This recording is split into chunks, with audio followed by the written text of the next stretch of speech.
नमस्कार। Super India news TV में आपका स्वागत है। मैं हूं राजेश आर्य। आइए देखते हैं आज का विशेष समाचार। बिखरे हुए विपक्षी राजनीतिक दल। जहां विपक्ष यह सिद्ध करने पर तुला हुआ है कि देश में कुछ भी सही नहीं चल रहा है, वहीं भाजपा यही दर्शा रही है कि सब कुछ सामान्य ढंग से चल रहा है। यह दौर बड़ा ही दिलचस्प है।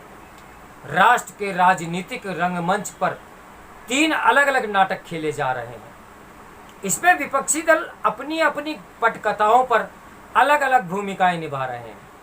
कांग्रेस प्रवर्तन निदेशालय यानी ईडी द्वारा पार्टी के पूर्व अध्यक्ष राहुल गांधी को तलब किए जाने के विरुद्ध सत्याग्रह कर रही है। विपक्षी दलों की एक टुकड़ी आगामी राष्ट्रपति चुनाव के लिए रणनीति बनाने में जुटी हुई है। वही पैगंबर मोहम्मद साहब को लेकर भाजपा की निलंबित प्रवक्ता की टिप्पणी पर बवाल का जिम्मा AIMIM जैसी खांटी मुस्लिम पार्टी और कथित मानवाधिकार कार्यकर्ताओं ने ले रखा है।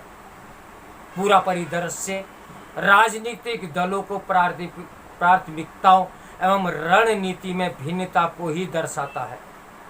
फिर भी उन सभी का एक लक्ष्य समान है, और वह यह कि आगामी आम चुनाव में भाजपा और नरेंद्र मोदी को सत्ता से बाहर करना।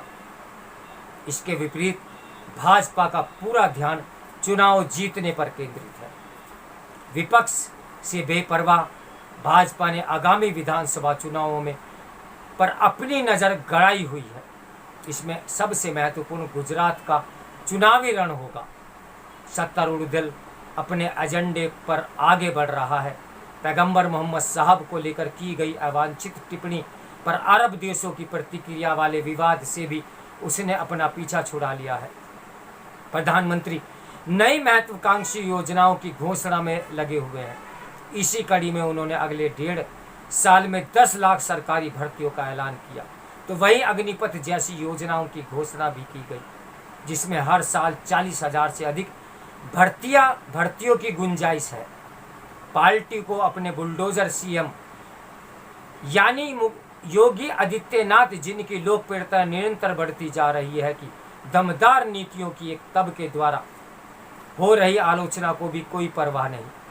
इस प्रकार देखा जाए तो जहां विपक्ष यह सिद्ध करने पर तुला हुआ है कि देश में कुछ भी सही नहीं चल रहा है, वहीं भाजपा यह दर्शा रही है कि सब कुछ सामान्य ढंग से चल रहा है। इस विभाजन से तो आम नागरिकों को दुविधा में होना चाहिए। हालांकि वे नेताओं की नूरा कुश्ती के बजाय अपने दैनिक जीवन की तात्कालिक चुनौतियों से कहीं ज़्यादा जूझ रहे हैं। विपक्षी दल इसी बिंदु को अनदेखा करते दिख रहे हैं। उनकी असंगत रणनीतियों से कोलाहल में वास्तविक मुद्दों की आवाज़ दम तोड़ती जा रही है। इससे विपक्षी नेताओं में इसी विसंगति के ही संकेत दिखते हैं कि वे अपनी महत्वाकांक्षा के जाल में उलझे हुए हैं। स्पष्ट है कि इसने जनता को मायूस किया है। बीते दिनों कांग्रेस ने उदयपुर में अपना बहुप्रचारित नव संकल्प चिंतन शिविर आयोजित किया। उस शिविर में पारित हुए संकल्प की स्याही सूखी भी नहीं थी कि उसके मर्म को अनदेखा किया जाने लगा। राहुल गांधी ने विदेश दौरे पर तमाम साक्षात्कार दिए। उनसे यही साबित हुआ कि पार्टी का सर्वा कौन है। कहाँ तो ये बात कहा गया था कि राज्यसभा के लिए प्रत्याशी चयन हेतु एक उच्च अधिकारी प्राप्त राजनीतिक मामलों की समिति गठित की गई है, और कहाँ यह बात सामने आई कि परिवार के 3 सदस्यों ने ही यह सब तय कर लिया, और वह भी कथित रूप से जूम कॉल पर। इससे यही संकेत निकलता है कि परिवार संचालित उपक्रम में कुछ भी नहीं बदला। इसी शिविर में भारत छोड़ो आंदोलन को जोर शोर से ऐलान हुआ। कहा गया कि इसके अंतर्गत राहुल गांधी कन्याकुमारी से कश्मीर तक पदयात्रा करेंगे। बाद में ये सामने आया कि ये पूरी यात्रा के साथ नहीं जुड़ना चाहते, और उसका नेतृत्व में वह तो कतई नहीं करेंगे। इसके बजाय पार्टी ने अपनी पूरी ऊर्जा ईडी और सोनिया गांधी और राहुल गांधी को भेजे गए नोटिस के विरोध में सत्याग्रह नाम से देशव्यापी विरोध प्रदर्शन में लगा दी। इसका संदेश स्पष्ट है कि संगठन के लिए देश और पार्टी से पहले परिवार ही प्राथमिकता है। कहते हैं कि अपनी लड़ाई का अखाड़ा चुनने में बड़ी सतर्कता बरतनी चाहिए और बड़ा युद्ध जीतने के लिए छुटपुट लड़ाइयाँ हारनी भी पड़ती हैं। समझना कठिन है कि ईडी की पूछताछ को राजनीतिक रंग देने से कांग्रेस को क्या लाभ मिलने वाला है। इसे कानूनी सलाहकारों के साथ मिलकर एक सामान्य मामले के रूप में संभाला जा सकता था।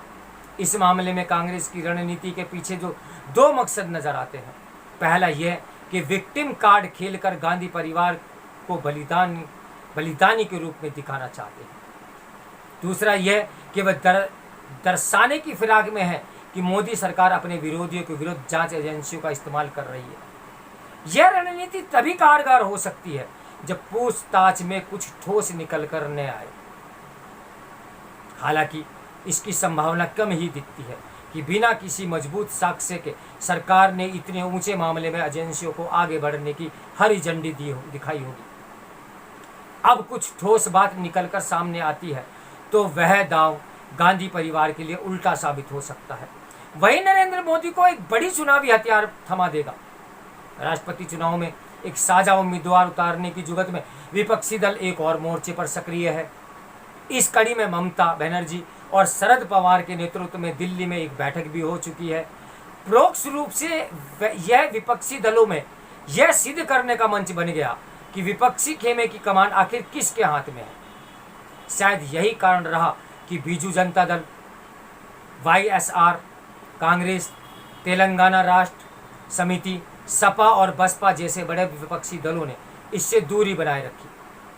परिणाम स्वरूप यह बैठक विपक्षी एकता दर्शाने और असहमति बनाने में असफल रही। इससे कोई फर्क नहीं पड़ता कि किस और विभाजन की खाई अधिक चौड़ी दिख रही है, लेकिन इतना तय है कि देश के विभिन्न क्षेत्रों में रह रहकर उठ रही सांप्रदायिक टकराव की चिंगारी विचलित करने वाली है। जिस तरह राजनीतिक दलों के रवैये से यही लगता है कि उन्हें इसकी कोई फिक्र नहीं, क्योंकि उन्हें अपने ही मामलों में फुर्सत नहीं। कम से कम उनमें इतनी अपेक्षा तो की ही जा सकती है कि वे इस गंभीर मामले में अपना कोई स्पष्ट रुख अपनाएं। कोई रुख अपनाने के बजाय चुप्पी साध कर तो वे अपनी ही जमीन गंवा रहे हैं। इस समाचार के लेखक है राजनीतिक विश्लेषक संदीप घोष। तो मेरे साथ बने रहिए सुपर इंडिया न्यूज़ टीवी की ब्रेकिंग न्यूज़ के लिए। नमस्कार, मैं हूँ राजेश आर्य।